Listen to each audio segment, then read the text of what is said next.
வணக்கம். இது பார்த்தீங்களேண்டா, இது உங்களுக்கு ஒரு பாத்ரூம் தான் காட்டுறேன்.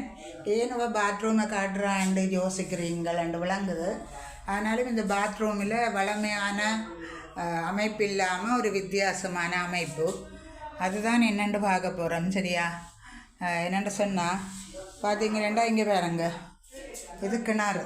சரி, இது கிணறு பார்த்தீங்கள்தானே, கிணறு.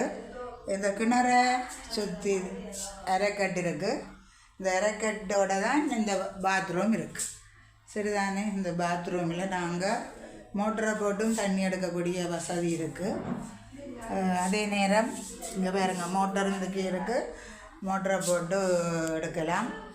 இது அள்ளியும் நாங்கள் பாவிக்கக்கூடியதாக இருக்குது. ஒரு வித்தியாசமான அமைப்பு. இது கண்டதுங்கேண்டா ஒரு திருவோணமலை மூதூர் என்ற பகுதியில் கிணறோடு சேர்ந்த செட்டம். சரிதானே? இதுதான் கிணத்து கட்டு. இங்கே பார்த்தீங்கன்னா வாளி இருக்குது. அதே நேரம் கிணறு வடிவ அவங்களுக்கு முதல்ல காட்டினா இதுதான் கிணறு. கிணறையே வச்சு இப்படியே பாத்ரூமாக கட்டியிருக்கணும். சரிதானே? இது ஒரு மூதூர் பகுதியில். அதோடு பார்த்தா இதோடைய தண்ணி தொட்டி அமைப்பும் இருக்குது. பார்த்தீங்களேண்டா, இந்த வெளியில் அந்த பாத்ரூம் வெளியில் பார்த்தீங்கன்னா தண்ணி தொட்டி. சரிதானே? தண்ணி தொட்டியும் ஒரு வித்தியாசமான செட்டப்பாக இருக்குது. இதுவும் ஒரு அந்த பாத்ரூமுக்குள்ளேயே இதுவும் அடங்குது. சரியா?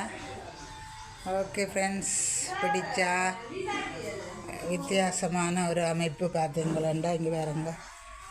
சரிதானே? இங்கேருந்து பார்க்க வடிவம் உங்களுக்கு கிணறும் தெரியுது. இது மூதூர் பகுதியில் இது ஒரு புதிய ஒரு விஷயமாக பார்க்குறேன்.